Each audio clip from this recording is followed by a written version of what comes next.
All right, welcome back. It's now 4 minutes actually past 7 a.m. Welcome to the program. The background is a complete everything we are going to talk about today, from our local newspapers as well as the traffic, and then we get into our political segment, Eye on Politics. Being Monday, the 4th day of December 2023, my guests are getting ready to get into the discussion very shortly. It's a good morning. For the last few days, we've not experienced rain in the city, or some drizzles here and there, but not that much. So I believe things are going to be here. I've got Deputy Governor of Mandera County joining me in studio shortly, David Alulu, political analyst and governance expert, as well as Naftali Nyamigo, who is a certified professional mediator, also in studio. I'll be getting to that discussion very shortly, but how we do it every day, we do our traffic check, starting with the capital city. Good morning from whichever part of the country you're joining me from today. Let me start with the western side of the town, starting all the way from Westlands, coming from ABC Place all the way to Dhiru, down to Westlands roundabout, past Museum Hill, all moving okay. So if you are using that road, I think so far so good. It looks pretty fine at this particular time of the morning. Come to work. The problem starts around, this must be around, this is the CBD. This is CBD.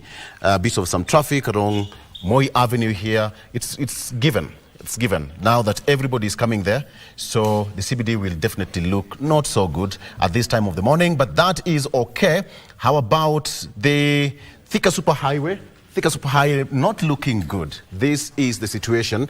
Starting from around Survey, coming down to the Pangani there, and actually heading towards Muthaiga, not looking pretty fine. Not looking pretty fine. That is the situation along Thika Road. But the rest of the highway is so far so good. That is the entire Kiambu Road past Karura Forest heading to Kiambu Town, looking pretty okay. All right. So again, part of Thika Highway, Thika Superhighway, also looking fine.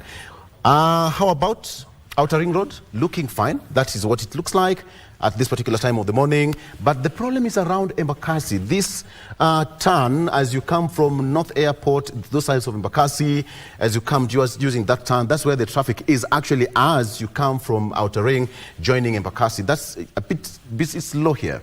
So if you have enough fuel, good for you. If you don't, again, this is the point we start singing some not so good songs in the morning, but so far so good. If you're using Mombasa Road all the way from at the river down to Mlolongo, coming into the CBD, looking pretty fine. Langata Road, Watwa LA, good morning. So far so good. It looks good. So I can give it a clean bill of health. Out of 100%, I can give the CBD or the capital city 98% fine. That is my assessment. All right, pretty fast. Let me go to Mombasa. Good morning, watu wa Pwani. The season is here. Please, be good to us. Be good to us. Birthday girl Njoki will be in Mombasa very soon. So, Nyali Road down to Kongowea Market, all moving fine until you get to around Kengeleni or Lights, if you like. But today, it's looking so far so good. Past New Nyali Bridge, okay, iko sawa. As you get to the CBD, watu Mombasa, today you've behaved. I need to find out why. Come to, again, the Likoni Ferry. That is where the problem is usually at, but today is looking pretty okay. And then that is it. So it looks not so bad today. So that is what it looks like. Let's head towards the other side of Makupa, all the way from Mikindani, coming to Jambo Village, into Makupa, Causeway, again. Kila kitu iko sawa. That is Mombasa. Let's head over to Kisumu City. That is Kisumu County. So far so good. It looks okay all the way past the airport, coming into out and inbound, looking pretty fine. This is what it looks like. Again, that is Kakamega Road, coming to Kondela roundabout, pretty fine. So far, at this particular time of the morning, it's still early. We can say it's around a few minutes past 7 a.m. So again, that's what it looks like. From that side of Kisumu, getting out towards Ahero, also looking okay. All right, Deputy Governor, we are in Mandera today. There's no traffic in Mandera. This is what it looks like. Yeah. This is what it looks like. Okay, I can give an example. of Nairobi, that is Nairobi, okay? Looking okay. All green. And then we head over to Mandera County. Again, there's no traffic. Where is the problem? Why is there no traffic in Mandera? Good question. We'll find out soon. You need to tell us. You need to tell us. This is Mandera, and this other side by there is Ethiopia. Yes. So when you're just around this place, you breathe that fresh air from Ethiopia.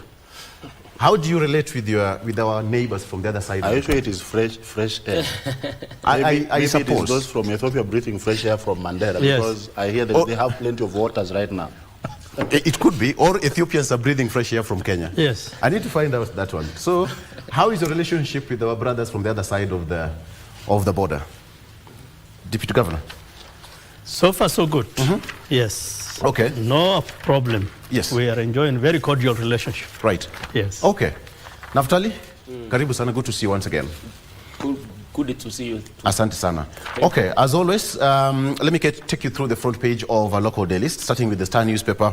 Star newspaper front page says, Karua walkout looms as Raila team divided. Karua walkout looms as Raila team divided.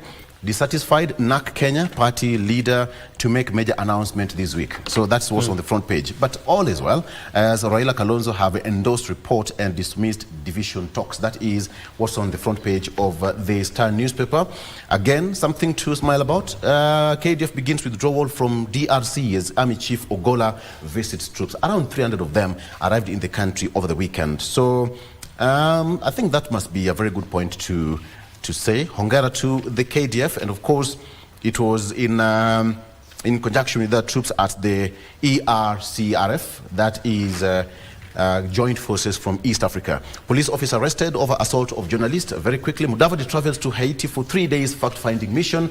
Of course, you know there is that bit of Kenya police officers set to be in Haiti, but now Musalia Mudavadi has traveled to Haiti as part of the fact-finding team before Kenya sends 1,000 police officers to the trouble-torn Caribbean nation. He left accompanied by Monica Juma, the National Security Advisor. The story here of a teen whipped, forced to, not so good story, forced to eat his vomit after going through a cut. A clinical officer describes his situation as not so good, but he is in stable condition. Azimio la Umoja Unity on the line over talks report. That is what we have here fleshed out there for you on the front page. And now taking better part of page 4 and 5. Azimio la Umoja party strength at the National Assembly. ODM has 89 MPs. Jubilee has 28 MPs. Wiper 26 MPs. KANU 6, and finally DAP Kenya 5 MPs. So that is the strength as per today. So Karua and Eugene Wamalo have not said anything. That's according to Raila Odinga, which part of the report they are not agreeing with, but what some of the better proposals they have put forward, but which were rejected by the report, and what exactly about the document is not acceptable. That is according to Raila Odinga. But let me start with you, David. Karua walkout looms as Raila team divided. Please take me through the front page. This was expected. If you go down the history lens, you'll realize that every time the former Prime Minister goes for the truce with the government, his foot soldiers always split. The good example is the most recent of 2018, when he went for the handshake. And the likes of Akina Wetangula, Mudavadi, Kalonzo were left wondering. I remember at some point one saying they were told to hold a Nigerian line to wait for a call, which never came through, and they walked away. So anytime there is a sign of truce, there will be a disagreement, because you see, every political leader has some sort of expectation. And if those expectations are not met, you know, politics is a game of interest. Every politician is interested to get something in the arrangement. And if there isn't anything for me, why should I stay? Should I just stay and clap for you? Everybody wants to look for their own opportunities. They want to find a way of maneuvering through, because in politics you must stay relevant. And relevance does not come by you sitting down and saying, now I have my leader, he has gotten the official opposition leader, so I can just sit here. You know, most of fellows in Azimio, especially our friends from Mount Kenya region, had a different expectation from what the NADCO report is proposing. Yes. And since the expectations are not being met, the best thing would be, let's forge our own path. They came up with something called Kamwene something. Yes. That is a sign to show you that with this Kamwene... That was a group which was meant to accommodate people who are neither in Azimio or Kenya Kwanza. Exactly. But then you realize the making behind the Kamwene thing is some sort of a political outfit, a movement that would bring together now people who feel disgruntled from the both sides of the divide. And Kwanza, I can go to Kamwene because they say it's a neutral platform. I don't feel comfortable in Azimio, I'll go to Kamwene. And then once we feel disappointed completely, because most of the leaders in Kamwene movement are leaders in Azimio. Once we feel disgruntled, we just move, and then we shall make a declaration and say, now we feel disappointed, Azimio did not argue our case well, and we feel we have a good agenda for Mount Kenya, so this is the agenda. Okay. So looking at how Mother Karua has been behaving lately, it will tell you she moved a long time ago, she's just waiting for the party. That's just maybe an assumption. No, not assumption. Based on this headline. In politics, never take anything as an assumption. Any sign in politics tells you something is going on. So you just need, you know, while growing up, we could see a rainbow and say it is not going to rain today. And when you see a heavy clouds, you say it is going to rain. So they say dalili ya mvua mawingu. So once you see that happening, you should know that in politics something is going to happen. And in this one, I can tell you, very soon we shall come here to discuss the working out of the Kamwene team. You're a fortune teller. How is my 10 years in Ghana? DJ, what do you think of this headline? He's a fortune teller. Probably can tell us how our future looks like. Well, you know, those who know Martha Karua, right, and of course the Azimio leader would certainly expect something like this. As he said, you know, the initial marriage was as a result of some specific interest when they formed the Azimio La Umoja. And as time goes, even including KK, you know, as time goes, the interests of individual parties shifts apart progressively because what brought them together may have or may not have been achieved. And clearly in Azimio, there are certain groupings who are gaining, you know, more popularity in terms of the kind of agenda they are pushing. Yes. There are those who are straight thinkers who really mean very well for Kenyans, especially when it comes to the standard of living. Like Mother Karua, we have known her, she's been in politics for many, many years, and a lot of Kenyans can actually predict her reaction and how she will take, you know, situations like this, especially on the national dialogue. Is that workout good for her? Well, you know, it's not about Mother Karua. I think for her, it's about Kenyans. That's my thinking, is that she really wants good for Kenyans, and it's not really about her. Quite a number of politicians, without naming names, we know that when certain interests between you know, the nation and the individual interests come, most likely they would prefer that you know, whatever interests they have will overshadow, you know, the national interest. And in this case, from the national dialogue, it's coming very quite clear that certain things that initially that they have been pushing for, in which Martha was really part and parcel of, is not being achieved. And that's why she seems to be pulling out of this program. Yes. Naftali, we look at this headline, probably you can, she was running with Raila Odinga in the last election, and now she's quote-unquote planning to walk out, as reported by the Star. But what that would really portend to Azimio ahead of, you know, moving forward? Let's not even talk about 2027 because we still know there are political formation ahead of that. Yeah, from where I sit, Mother Karua is a Kenyan who sometimes is open and genuine. Sometimes. Mother Karua is not hypocritical. She is characterized by a firm and a humanized belief in the validity of her opinions. So when you see him, her walking out, then it means she has a point. But now, more than that, it has come at time when the people of Kenya are expressing themselves in regard to our democracy. Yes. Because democracy is that the doctrine that the numerical majority of an organized group can make decisions binding for the whole group. And in these discussions, you see Mother Karua now having another element which we call meritocracy, whereby this is a social system in which power goes to those with superior intellect. Mother Karua is a superior intellect. It is only that sometimes politics appear to sway her away. But from where she sits, Mother Karua can give orders and make decisions binding for the whole group. And this now for the Mount Kenya faction of the people of Kenya. So in regard to Azimio, they have to sit down and analyze this working out. What is the impact? Because in politics, you will not. What is the impact? Yeah, of how you cannot out? nullify. Yes.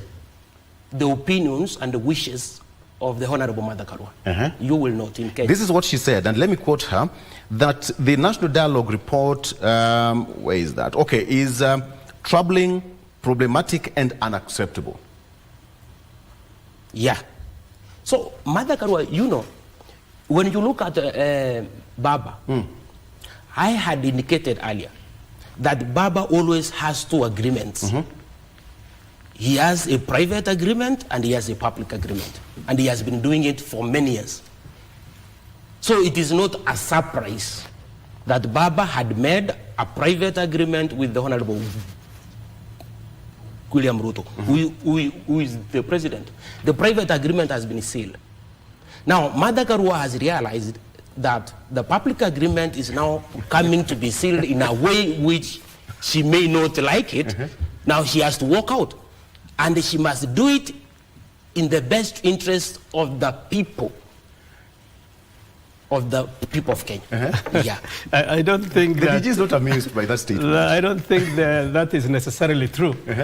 Because you cannot run away from an agreement that you are not aware of the content. And I don't think it is a very public thing that there's a specific, private agreement between the president and Raila. I think a lot of it is, in my opinion, a lot of it is just one of those political things that we have always asserted.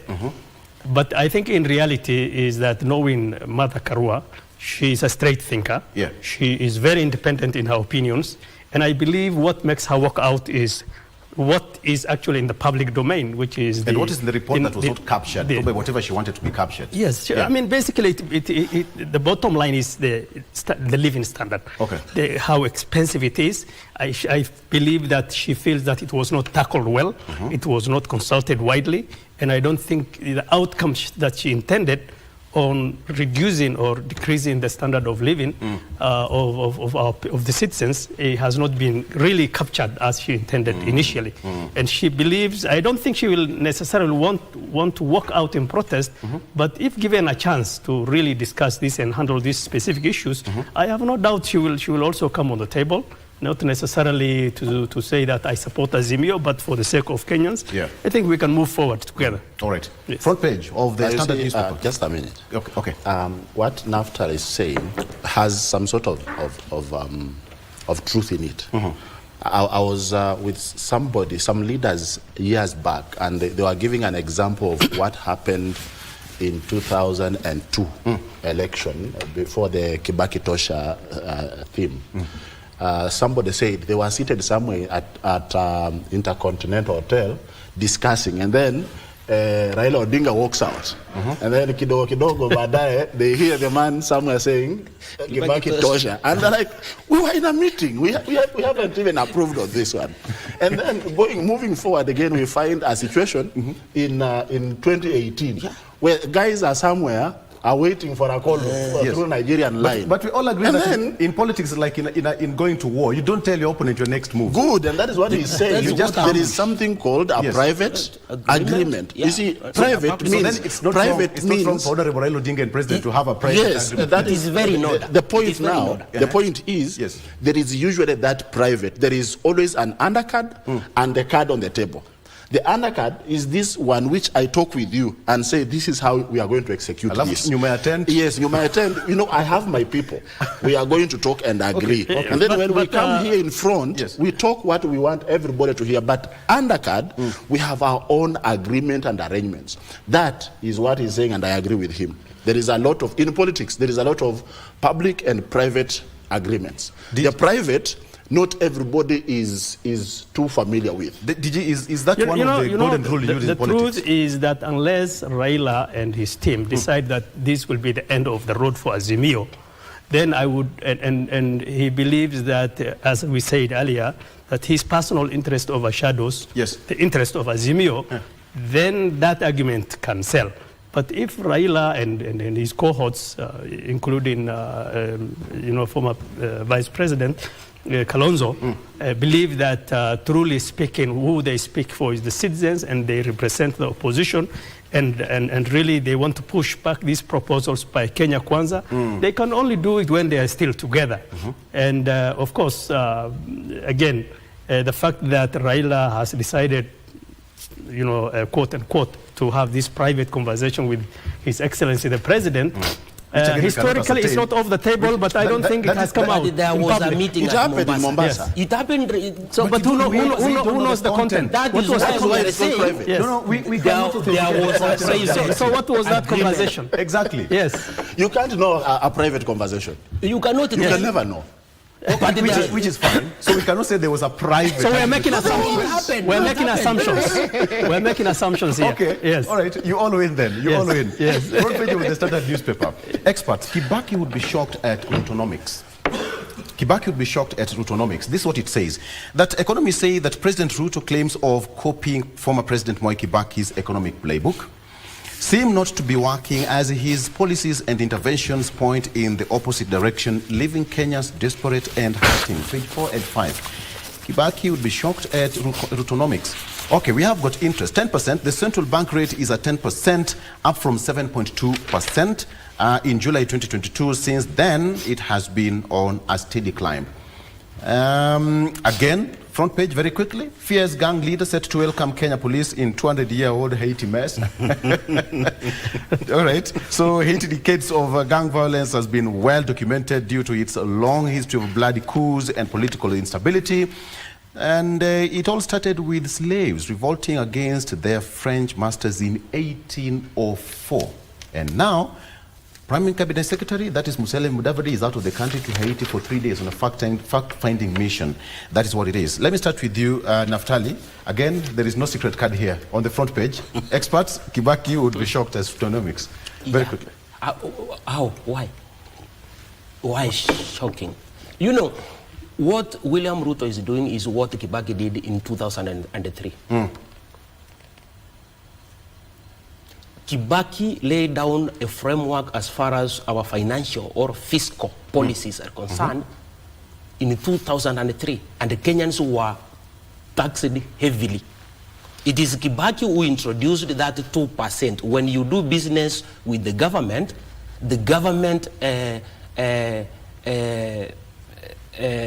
debits 2%, indicating the Kenya Revenue Authority that you have done business with our government. So, follow this person to pay the remaining 14%. It is because of these measures that we saw Kenya advance from one stage to another as far as our economic policies were concerned. So there is nothing different from what William Ruto is doing. I said earlier, of course, we need some other funds to encourage the growth of our economy, maybe from donors, grants, and borrowing. But the major funding ought to come from the people. And I've indicated earlier that taxes are the ones that drive a nation. When you see developed countries worldwide, can I give you an example? The United States of America have built their nation since 1777 through taxes. China the same, England the same. It is about the people. It is we who can sacrifice for our nation. Singapore was at par with Kenya at independence. The reason why they are above now or distinguished from us is that they devoted themselves, they committed themselves to give taxes to the government. Okay. And the government was responsible and accountable. So the people of Kenya must not fear to give the government. It is our government. Let's take a break. It is the government of Kenya where we live. It is our show. Let's take a break. For taxes. We'll be right back with more. A break for taxes. Dr. Ali and of course David Alulu. It is our show. We'll be right back with it. Stay with us. This is just crazy. Just a sec.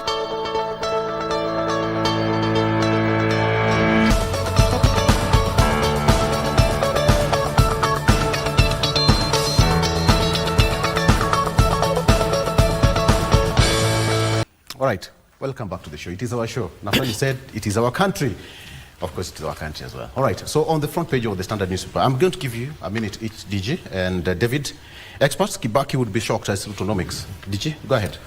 Front page. You know, I am by all means not an expert in economics, but I can tell you as a layman economist that certainly there is a huge difference in the direction that Kibaki took and the direction that His Excellency the President is taking now.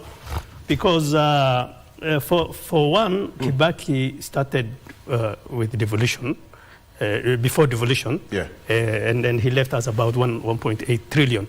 By the time Uhuru left, it was almost 8.7 trillion. And now, just 1 year down the road, we are already almost above that by almost 2 trillion. And I think you can imagine what will happen in the next 4 years. Are we talking about 20, 25, if we go at this rate? So I think it's completely divergent in the sense that, we cannot equate the two. Yes. All right, David. I wouldn't want to imagine that we would want to compare the former President Kibaki and His Excellency the President right now, because even the times are so different. Yes.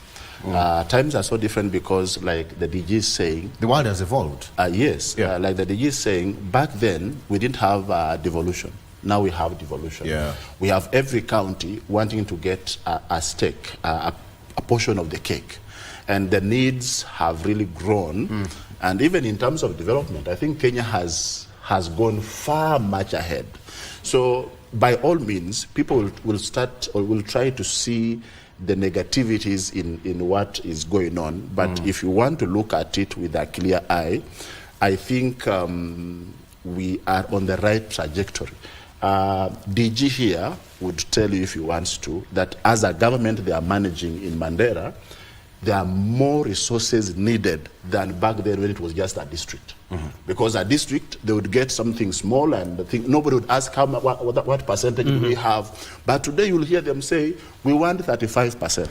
Why? Because there is expectations of Wananchi who voted for them, and they must keep looking for the resources and revenues to increase on the promises they pledged the people of Mandera. So as a country, I think it is wrong to compare the two because these are two different times. It is also not good to compare the two because William Ruto is not an economist like Kibaki was. William Ruto is a man who thinks differently from how Kibaki thought. Maybe the only thing that might bring them closer is that they both are Kibaki was very strong in terms of raising revenues, and William Ruto also has come out strongly speaking about taxes. But like he said, if you are not willing to pay for what you want to own, then don't expect you shall be a rich man. If you want to succeed in life, you should be willing to expend. By paying for your expenditures, you are a successful man. And as a country, we must be ready to pay for the development of our country. We can't develop depending only on loans and grants. We should have our own cake to bargain with. And what do you bargain with? You bargain by the revenues and taxes that are collected by the country. I was telling a friend the other day, Kenya... David, but how much taxes are enough? for Kenyans to accept. It can never be enough. You know, it can never be enough. That is one. Because number two, today even if we lowered, somebody will still say we are a poor country. Yes. Let's just do without. All right. So do we want to do without? Do we want to content and satisfy everyone? The answer is no. Somebody must make a decision somewhere and say, let's pay the price. Let's swallow the bitter pill. And by doing so, somebody must start the initiative. And the initiative has taken effect by the national government. I think the idea is that we need a balance in this taxation. We just don't need to go blindly tax everything. We need to grow our businesses. I can tell you for a fact that, for example, Isli business people are very much, contributing to, our revenues, largely here, especially in Nairobi County. But I can tell you, because of these taxes, just non-stop taxing of everything, they are looking at other avenues. I am told that a number of the businesses in Isli are now shifting base to Uganda, Kampala, and many of them are going to Tanzania. And so we don't want, a zero-sum game where you want to achieve, but also you're losing on the other hand. So where do we strike the balance? So that's what I'm talking about. Right. I think this is something that I don't think there is enough wide consultation to look at these things more widely. It's just continued non-stop taxing this and taxing that. And, businesses have to really thrive. The president has promised that that we will be creating jobs and more employments. It looks like in the direction we are taking, I think we are losing more jobs than we are creating. Yeah. And I think we should look more in depth into the way we are doing our taxes. But I can tell you this has serious impact on major mid-level businesses. Yes. I mean, what I think is this. President Ruto is just 1 year into the office. And actually what is happening right now, it is his first proposal of all these things. He's using his first finance act, right? Recently, I think a few days ago, I saw proposals of working on checking which areas are too much and where are we supposed to rectify. So I know President and his team are wise enough to know going this direction will hurt us more.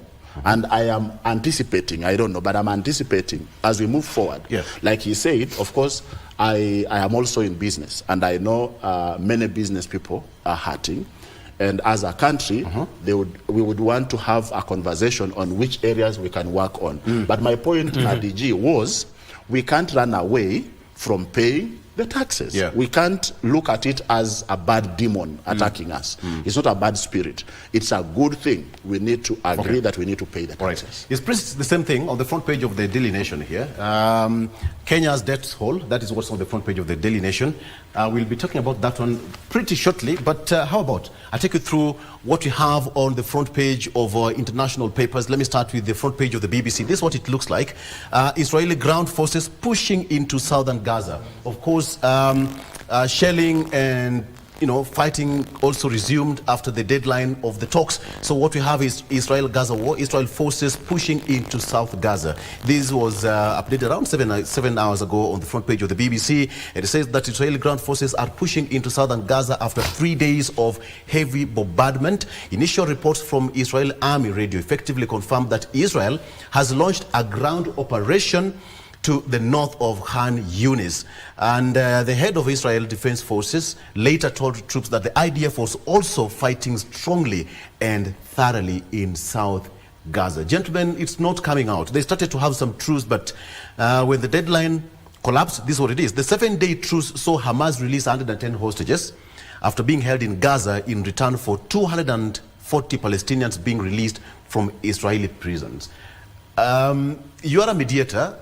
Naftali, what do we see here?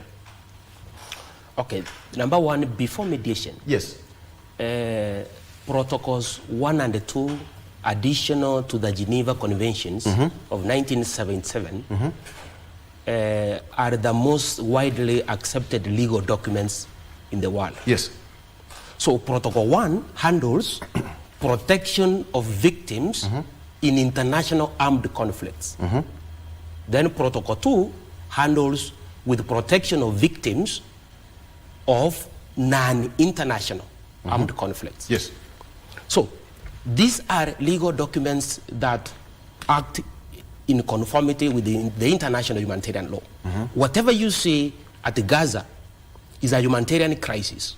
And whenever you have a humanitarian crisis, then humanitarian diplomacy come into play. Because humanitarian diplomacy is persuading decision makers and opinion shapers to act at all interests in the best interest of the vulnerable with the full respect for fundamental humanitarian principles. But are they following Netanyahu, who says that they are still going to continue the war? I mean, are they still following the golden rules they're talking about? Yeah, I'm saying this. So we contain a framework in the United Nations whereby we use diplomatic what? Tools. Number one is negotiation. Number two is advocacy. Number three is impartiality. So Netanyahu will be summoned, ought to be summoned by the United Nations and the hierarchy because they are acting in the best interest of the vulnerable. We are all human beings and we are entitled to any basic right or freedom to all of us to which no government may interfere. So the people of Palestine must experience these humane what? Characteristics of their persons. So if Netanyahu then pushes hard, then the United Nations, I'm telling you as an expert in humanitarian diplomacy, that at long last, the people of Palestine are going to get justice because of the international humanitarian law, where we have like 162 states party to protocols 1 and 2 additional to the Geneva Conventions of 1977. I make a very... Yes, DJ. Yeah, I think Naftali has a good point, but the truth is that, first of all, in the end, Palestinians will win. I think that must be known clearly. It may look unrealistic right now, it may look impossible, but history tells us otherwise. If you look, historical happenings in Israel, even going back to the Roman wars and all that. But coming to Netanyahu and the actual war that's happening right now, I think Netanyahu is a guy who is a war maniac, just going crazy. He's excited about the number of kills. I mean, for him, people are numbers. We killed 1,000, we killed 2,000, we killed 500. No regard for children or poor people or whatever. So he's a guy who thrives in this genocide. And he's the same guy who will tell us about Holocaust and Jews being killed and all that stuff. Unfortunately, America, which is supposedly the police of our world today, has given him a blind support. Regardless of what they do, the first statement that comes from them is that Israel has a right to defend itself. Defend what? What are they defending? I mean, how can you defend yourself against children and mothers, lactating mothers? How can you defend yourself against patients in hospitals? It's unprecedented what they have done. In history, there is any war where the number of healthcare facilities were destroyed as it has been destroyed right now. Intact. Yes. So these guys have any red tapes, and they have no respect to protocols, whatever kind, humanitarian or whatever. And they have a blank check to do what they want when they want. They can kill as many as possible. You just flip that. If today, Hamas, not Hamas, but Palestinians, in this war alone have lost about 13,000, 14,000 people. Israel has lost something in the neighborhood of 1,400, 1,500. Now, if you flipped that, and today it was Israel that has lost the 15,000 people, we will be talking about something else. We are going to be talking about a global war. The whole world will be massive. It will even affect us here in Kenya. But now it looks like, there are some people who are of lesser human, beings, as they call them, subhumans. And so some of the things are really, and it makes you questioning really what America stands for and what all these global policing organizations stand for. United Nations has said again and again that this is wrong and it should stop and all that, but nobody is listening to them because in many of the resolutions that UN has done, a lot of the people voted for ceasefire, but America disregards it. Vetoed, a couple of times right now, I think. And I think we are seeing that justice and fairness is only justice and fairness when it's in favor of America and the West. That's quite it for it. All right. As David would say, Naftali would say, as a mediator, there's just so much that is going in between the talks behind the scenes, and we just hope that at some point you'll not. But David, the Bible, you know your story. Israelites are here. David, in the Bible, we know. Let me take you very quickly on the front page of the France 24. Again, it's almost the same thing. Israel bombs Gaza. There you go, all right. Israel bombs Gaza, launches ground invasion despite calls to protect civilians. Israeli ground forces were confronting Hamas fighters across the Gaza Strip. The Israeli military said on Sunday, and it is clearest indication yet that a planned ground offensive in the enclave's refugee-crowded south had begun as Israeli bombing killed and wounded dozens of Palestinians. This is what's there. Actually, they updated 2 minutes ago. This is what it looks like. And you see, it's all tears. It's burning tires, and it's not so good. And they say that when your brother's house is on fire, please make sure that you take a look at what's happening there. It might just come to effect. So in summary, Israel said that it had expanded its ground operation to all Gaza on Sunday night. Residents of the southern city of Khan Yunis reported hearing the sound of tank fire. Israeli forces bombed both the north and south of Gaza Strip on Sunday for a third day since the end of a truce with Hamas. But what will bring this truce? What would bring this truce back to what would bring, definitely, more than 15,000, DG, as you correctly put it, more than 15,000 people, 15,523 Palestinians have been killed by Israeli strikes in the last 2 months. 15,000, that's huge. That is almost part of your the population in Mandera. Absolutely, absolutely. And 15,000 yes. human beings that have been killed.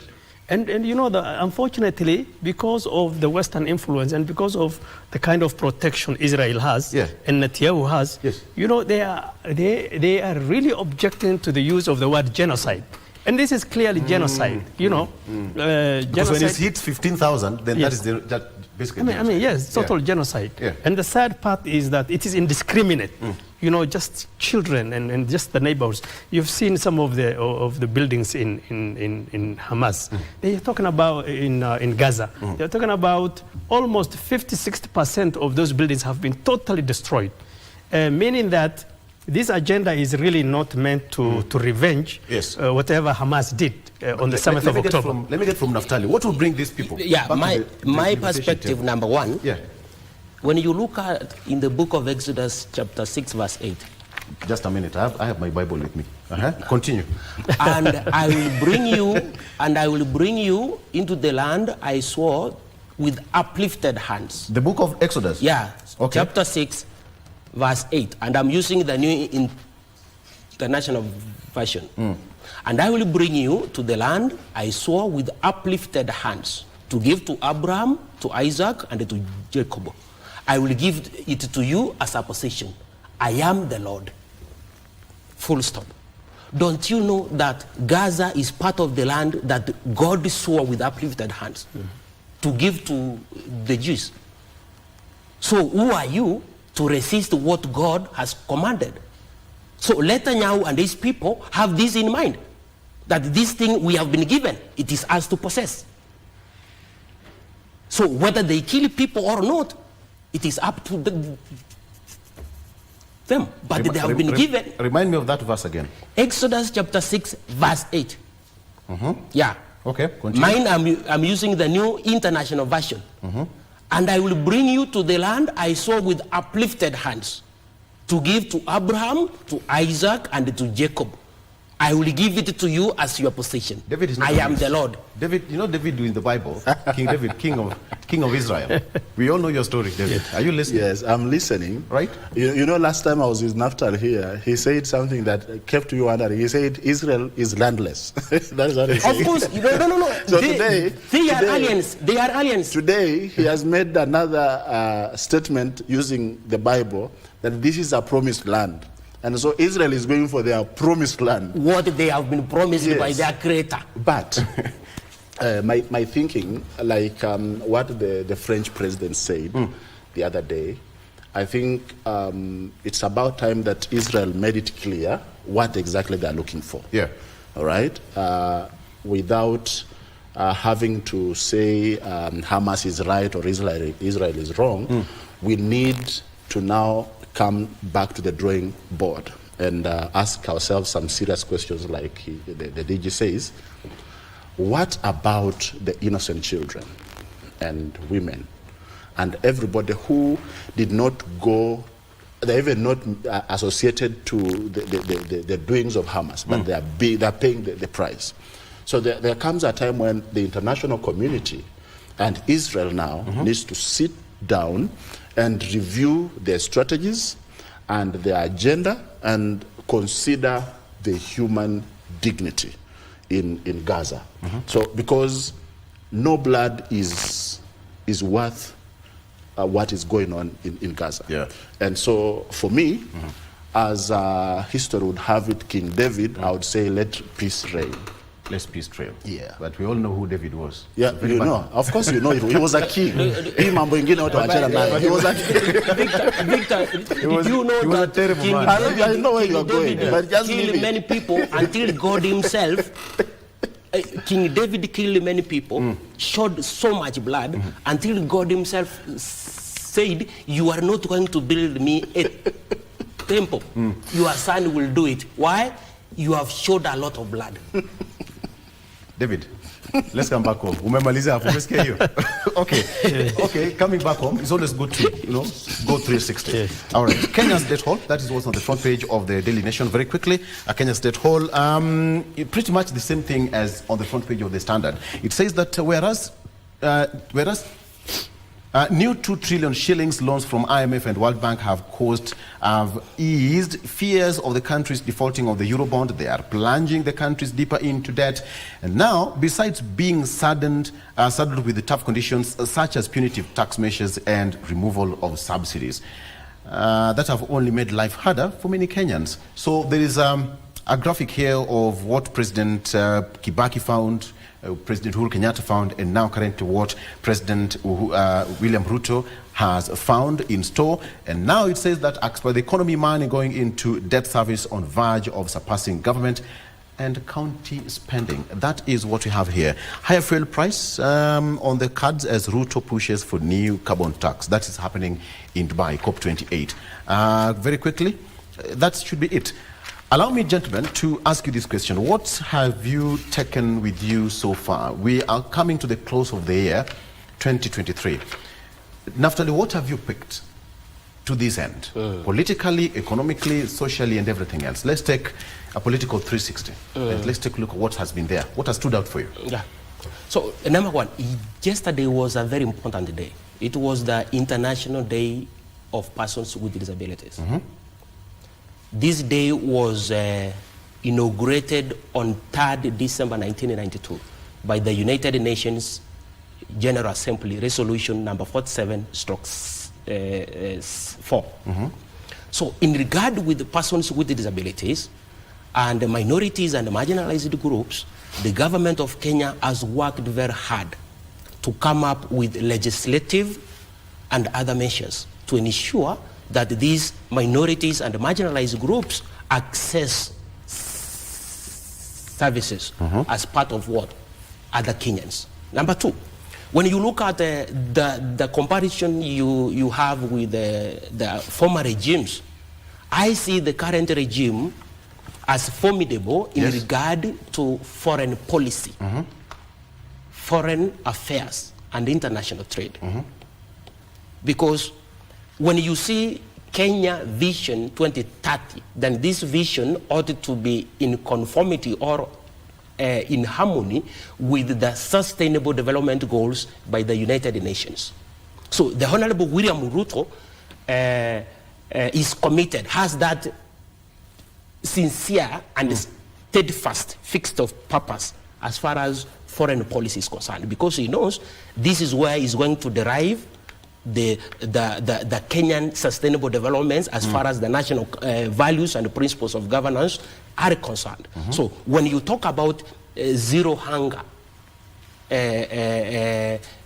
quality education, gender equality, affordable and clean energy, it is for the purposes of harmonizing our economic and social rights in Article 43. So in regard to international obligations of the Republic, the President has done it, number one. So I give him like an airplane. Now, in regard to economy, it is what he has said in the Kenya Kwanza plan that as far as cost of living is concerned, this is not a short-term thing.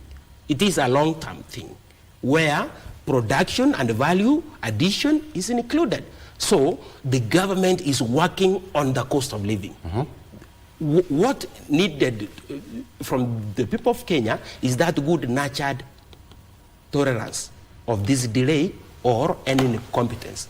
We believe that we shall overcome.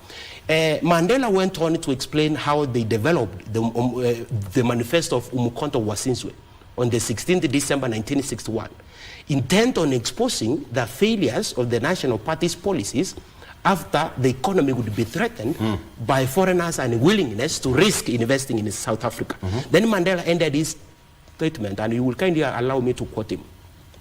During my lifetime, I have dedicated myself to the struggle of African people.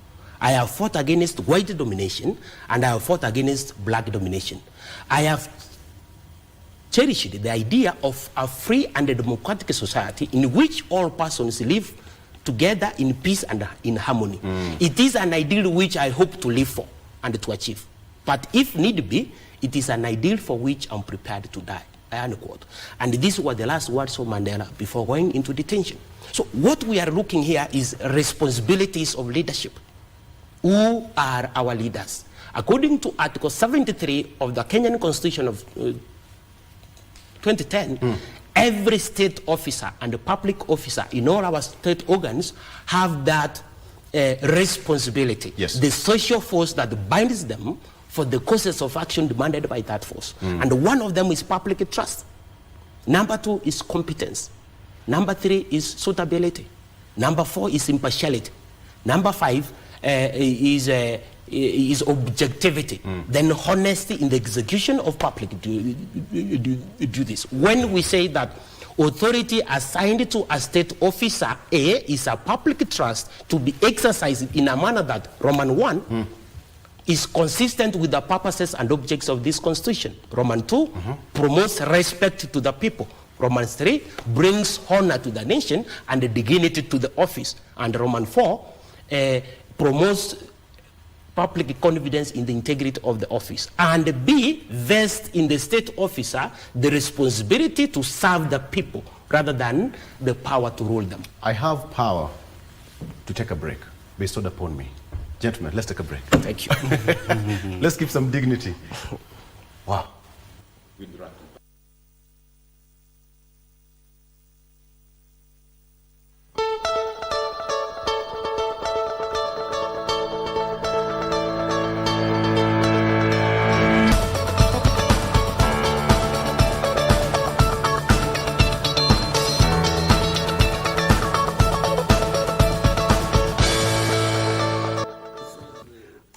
Yes. All right. We're having a very interesting discussion here. DG says that he was born at the first border point, Yes. Kenya. Yes. The first beacon, Yes. Kenya beacon, that's where it is. Yes, beacon number 1. Border point 1 is Yes. beacon number 1 of Kenya. Out of the 286 beacons we have. Okay, you'll tell us more about that. Yes. So what has been there for you in 2023? I will ask you this question with more focus on devolution. The two gentlemen talked about devolution and, of course, about economy. Take me through some of the stages that you people as the county government with the national government that you've gone through in terms of devolution, how it has worked for you, or it's not worked for you, and generally how 2023 has been for you in the country. Well, we are just only 1 year old. Yes. Probably in a few more months. But and devolution has been in existence 10 years before we actually came in. So by and large, I think, first of all, devolution has been a blessing for this country. because in places like where I come from, which has never had an opportunity to, to develop and see a bit of the national revenue, the first time we have started seeing some flow of money into the county in terms of development and employment and other resources was during the devolution. And really, we want to build on that, do more and more and more and more. However, a lot of people look at the allocations to the counties as a lot of money. In reality, when you look at the development gap, for example, in where I come from, which has not really been developed in many ways, you will find that that's just a minuscule. It's just nothing, because you talk about, for instance, 10 billion, and half of that, 5 billion, goes into salaries and wages. Probably another 2 or 3 goes into what you call recurrence. And so what is left for you to develop becomes really very small. But there has been a push by Council of Governors for more. As you know, what we're talking about is that 15% of our budget goes to the county governments, and it goes to the 47 of them. If you divide 15% by 47, you're looking at something less than 0.5, something slightly less than that. And you can imagine, counties are expected to do a lot of developments. On-source revenue for some counties is not that strong. But we still appreciate, however little it is doing some fantastic work for us. All right, nationally? Nationally, generally, in terms of what stands out in 2023 is that, for us, we're always looking at His Excellency the President's activities nationally. Of course, I can say he's doing fairly well. The President is doing fairly well. But what has come out really for me is the new Ruto that has shown the Pan-African face. Who now, when he is out there, he is now the true Pan-Africanist. And he has really shaken quite a bit of some quotas in terms of the strength and the courage that he comes out with. He has created a lot of global, excitements around the way he was talking about having our own currency, opening our borders. And I think that did not sit well with a lot of traditional superpowers. So I think that sets very well for us Africans, that if we push in that direction and we try to depend on ourselves, and I think His Excellency the President fits very well to continue pushing. Naftali is happy hearing that statement. Yes. How is that changing our face generally, David? Because, our international relations is also important, much as we need to build ourselves. They say charity begins at home, but it should not end there. So we also have to spread it out there. Absolutely. What's really standing out? We are still there counting down to the end of 2023 up to this point. I would say 2023 has been significant for the Kenya Kwanza government because I remember this statement when President once said somewhere, I don't remember where it was. He said he's going to make sure maandamano haifanyiki tena Kenya. And looking at how things are happening, that statement from Raila Odinga that this document is not what we wanted, but at least we have something to begin with. Tuko na kitu ya kuanzia, and everything must start from somewhere. To me, it was a very positive sentiment from Raila Odinga that we traditionally know he was always almost against everything. So it was a good sign that opposition, for some reason, was agreeing with the government that yes, we might not have gotten everything we bargained for, but at least we have gotten something at hand. We can't let it go. That was the statement. We can't let it go. So one, the government has managed to have this conversation with the opposition. It's a good sign for the country that we can. It is a clear sign that much as we disagree in many things, but we can have a conversation. We can talk to each other and not talking at each other. So to me, I think it is a plus for us as a country. Number two, like DG said, when you look at our president on the international platform, he has indicated that he is a Pan-Africanist. a man who thinks well for the continent. And, you know, it could have been so embarrassing and shameful that he fails to come home and neutralizes the ground and creates a platform for everybody to talk to each other. It could have been so embarrassing. But that he has managed to bring the government and the opposition side together to discuss and agree on a few issues, then on the global platform, then people see him like, okay, he's a man of his word. He said he will talk with the opposition, and they've managed. If we succeed to create that office of the opposition leader, and we have it active, you know, this is something the president spoke about even before he was elected. He promised that he would want to see an active office of the opposition, official opposition leader in place, and he seems to be on track with that. Right. So I think with many challenges, you know, starting something new and trying to fix everything, trying to correct the messes from the past, I think 2023 has been a good year to pick to take home some lessons, especially for those of us who are keenly following how leadership is done. I think we have a lot to take home to learn from, that even though things might look tough, we can always thrive from it. Number three, the noise and the complaints and everything about the taxations and the levies and everything, to me it's a good voice. It's a good voice that an ordinary Kenyan today can talk about taxes, levies and everything. Back then, people didn't know what it means to pay tax, actually. I got my KRA PIN during President Kibaki's era. I didn't know what KRA PIN was until he came and started talking about the KRA PIN. So during Kibaki's era, you're that young? Yes, I'm young. I'm I'm very young. And you see, kings don't get old. You know that? Eh? Oh, yes. Kings don't get old. Yeah. You're young at heart. Yeah. Okay. So I didn't know about this KRA thing. Me, I knew ukiwa na kitambulisho, you are good to go. Yes. But then later on, I discovered there is more to life than just an ID. You can have a KRA, you file your returns and all that.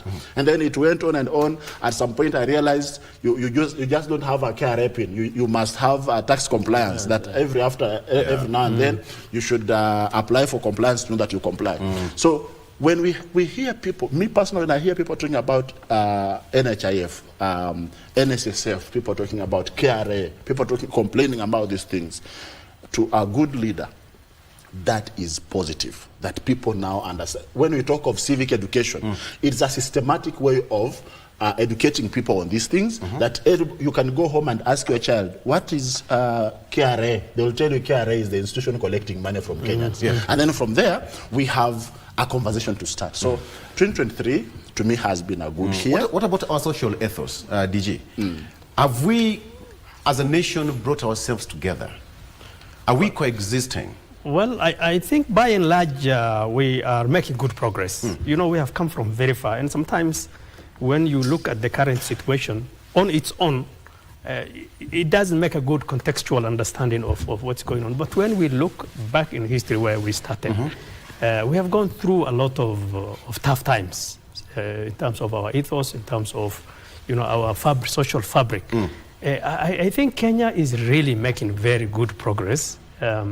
And I like the fact that David says that right now, unlike in the past, Kenyans are really participating in this conversation of taxation. You know, even the very ordinary mamas. Because it's pinching almost everyone. Yes. So which is really, a good thing, right? What is really important here is now comes in hand is public awareness and public campaign to make people understand why the government is taking taxes.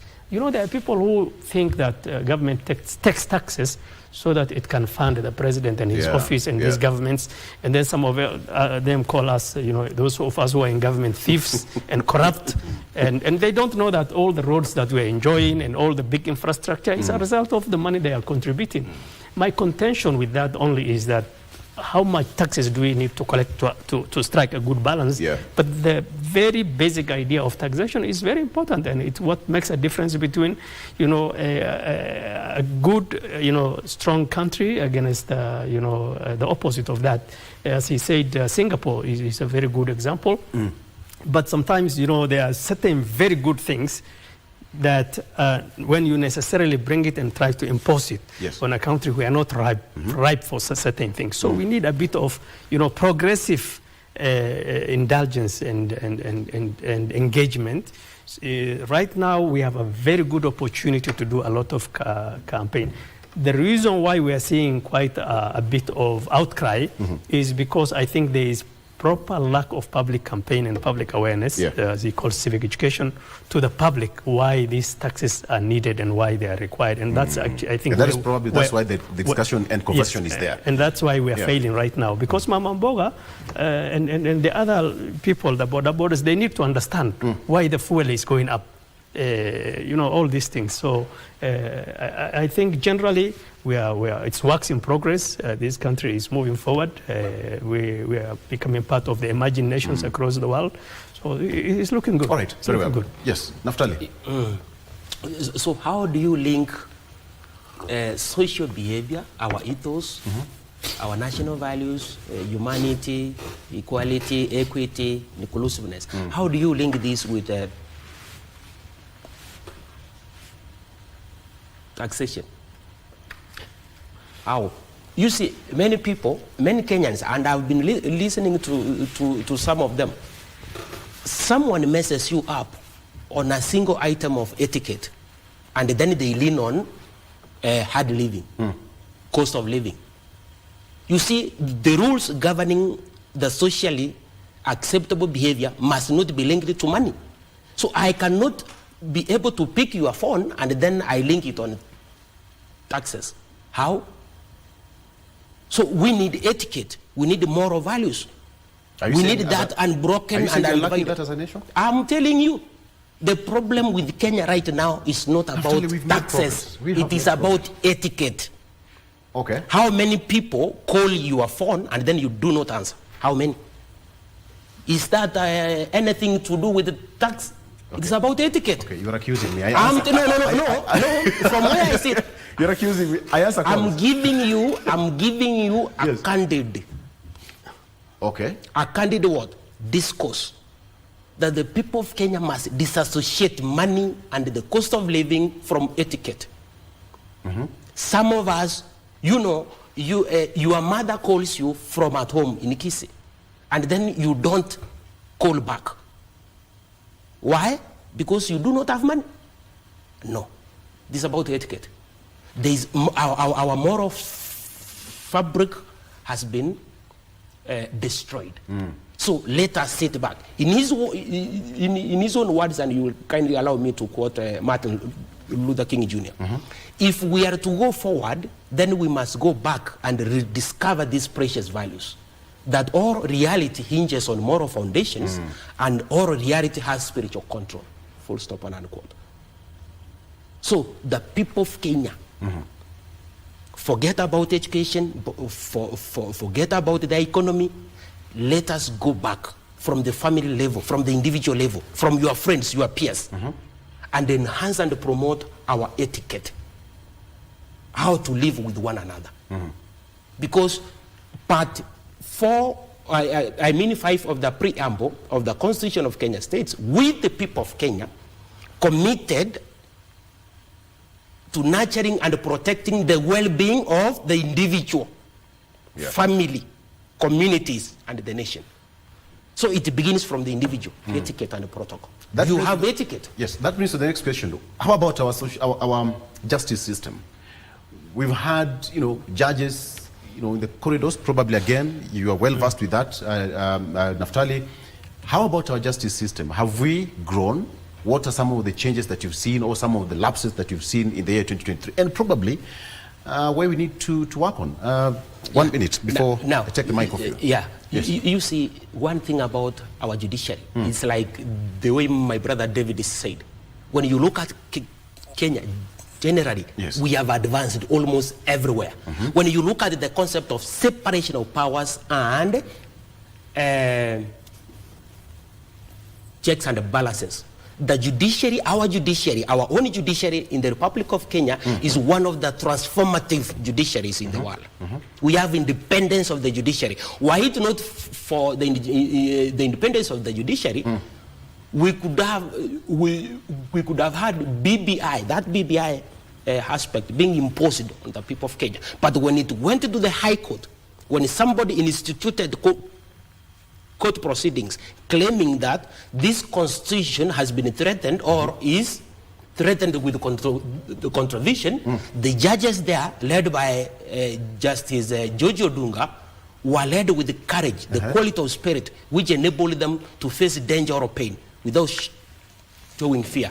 And they gave a verdict in regard to the negligence we saw with the BBI. So that judiciary, as far as I'm concerned, I sit in the court annex mediation. Court annex mediation is a tribunal established by the Civil Procedure Act, Section 59A, 59B, 59C, and 59D, in conformity with Article 159 of our Constitution. The framers of our Constitution gave us the power or right to give orders and make decisions as far as alternative dispute resolution mechanisms is concerned. And this is where mediation, reconciliation, and arbitration.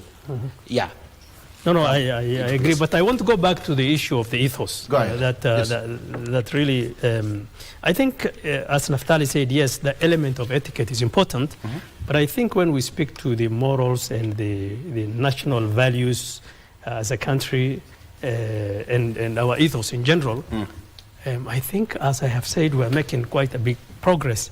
The only thing is that in terms of coexistence, you go to any town in Kenya, and you'll find every community, most of my community, who are very, very good business people. So Kenyans are now, in the past we were in sort of tribal, cocoons. Kisii is for only Kisiis, and Garissa is only Somalis. But now you'll find, a Kisii thriving business in go to Migori and find Somalis there, yes, my friend. We are everywhere right absolutely. Now, right? Yes. So I think. So we can say that our etiquette, again, from what he's our saying, morals, coexistence, the issue of also integrity. Again, a lot of it is a learning process. But I think we are significantly improving. Of course, again, there is the Africanness that we have to preserve. But, we are also part of a global system which has its influence on us and which now we have to be able to change as we continue to retain our core values. But we have to be part of a global system. There are certain things that we actually frown on here in Kenya, but are also common etiquette and common value in another country. And we have to be accepting of the other.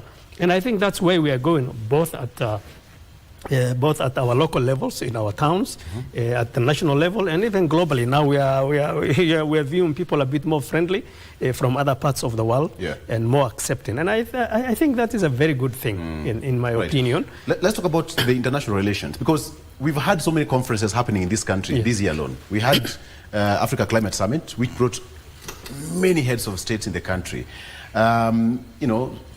UN Secretary was here. We had dignitaries across. And today, reported that forces are coming from DRC. We've taken our participation internationally. So what is our international relations generally this particular year as we come to a close? David? I think, like I said earlier, our president has indicated to be a leader that wants to cut it across and more so create an environment where anybody or everybody feels welcome in Kenya. I was talking to a friend of mine who was actually surprised that there are many countries who are now allowed to come to Kenya without having to prior apply for visa before coming to Kenya. If you look at it with a positive eye, you see it is more like opening a platform for global investors to come into Kenya and do business with us. So international relations, I think Kenya is doing well. You just mentioned earlier, the Prime Cabinet Secretary is going to Haiti for a fact-finding mission to check on how the ground is. And to me, it will tell you that Kenya is now placing Kenya is placing herself at a platform where one would admire. You know, we are in that situation where there are countries who are admiring to be Kenyans. Some leaders are admiring to be like a Kenyan leader. So, you know, sometimes much as we want to complain so much, but again, we should agree there are some good things coming out of Kenya. Using an example of Naftali, quoting the Bible, John chapter 1 verse 48 something, it says, can anything good come out of was it Jerusalem or something? Can anything good come from this place? John chapter what? And so you let's not go let's go and let's not start preaching, but this is a good example that there is still, amidst the shoutings, the cries, the frustrations and everything that people might be looking at, there is still good things coming out of Kenya. Going by the meetings and the conferences and even those, I think it is during this year that we've seen some of heads of states and governments we've never seen visiting Kenya. They've come, they've visited Kenya. We've had some really good time, including the king. He came here. So it tells you that on the international relations, I think we are doing well. I think the president, the presidential agenda on diplomatic score, foreign affairs, foreign relations, I think he's really doing it well. And then by the fact that he loves traveling. A quick question. On a scale of 1 to 10, how have we fared as a country in 2023? On a scale of 1 to 10? Scale of 1 to 10, it is tricky to give it a lot of scores because we are just starting. So I would give it, today I'll be fair. I'll give it 6. You'll give it 6. That's space for improvement. But on the issue of international relations, I think you have to understand that the number of trips the president has made out of this country in the last 1 year alone speaks to the fact that we are bridging a lot of relationships with many countries internationally, both on the Western Hemisphere, in the Eastern Hemisphere, China, and everywhere else. And I think we're doing a very big progress, not forgetting the fact that we have had major dignitaries coming from across the world. And also, in terms of, Kenya has cut itself such an image that it is part of the driving force of the international and the global progress in the world. The president also himself trying to position himself rightly as a Pan-Africanist, a man who now speaks for Africa after Gaddafi, so strongly is our president. And it has excited a lot of debate. Yes. And again, scale of 1 to 10? Well, so far I think I would agree with him, 6, 7 there. Yes. We're doing well as a country. Yes, yes. Naftali, 1 minute. Yeah, on the scale of 1 to 10, 9. I give them. Listen, he should give us a room for improvement. Listen, there is room for improvement. Listen, 9 as a country, we are doing well. 9. Listen, you're so generous to us. Do you know why? I don't know. Kenyans have never, since the year began, every day William Ruto.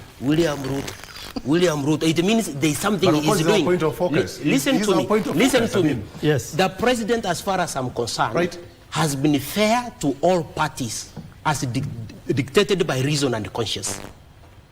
Article 132 envisages the functions of the president. Sub-Article 1, the president shall, paragraph C, once every year, Roman 3, submit a report for debate to the National Assembly on the progress made on the international obligations of the Republic. Okay.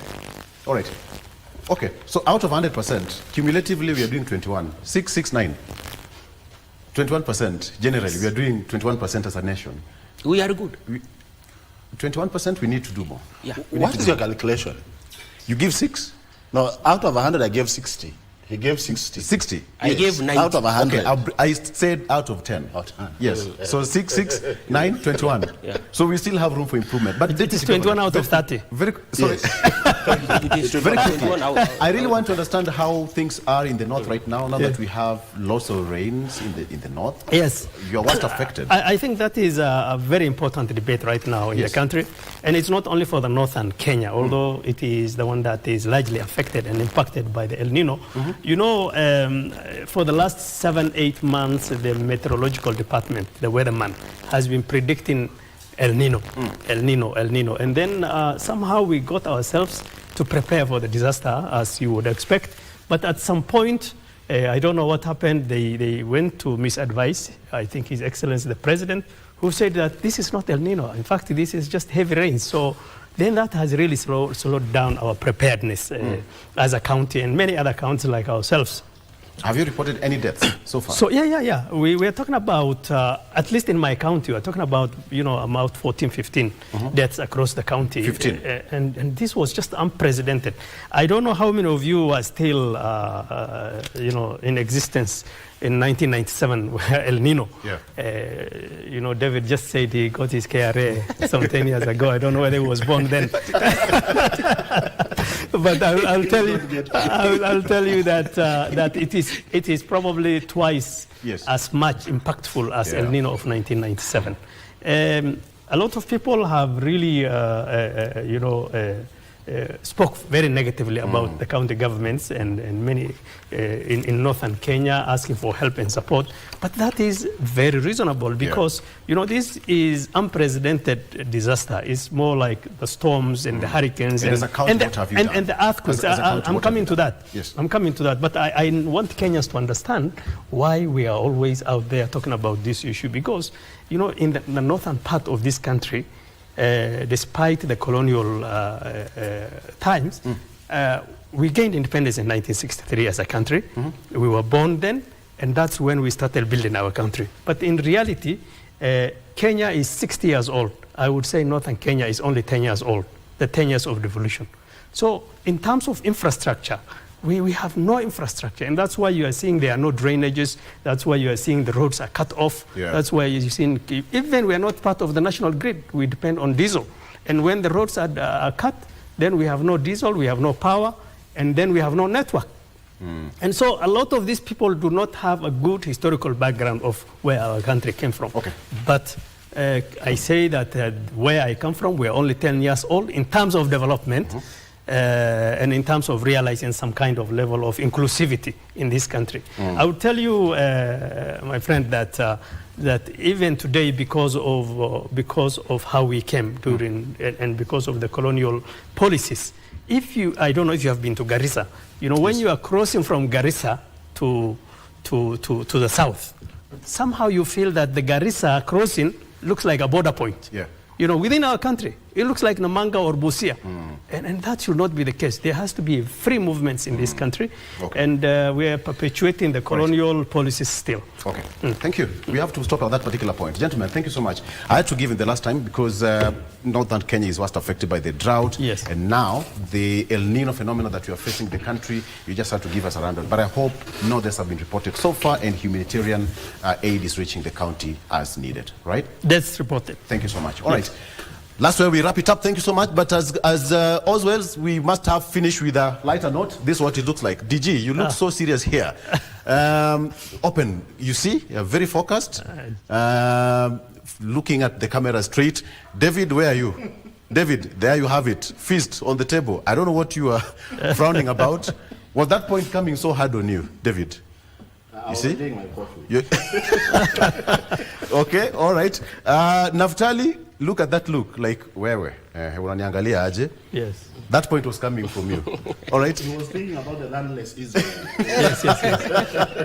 And how these people are doing. Thank you so much. David Alulu, political and financial analyst, thank you so much for coming on the show.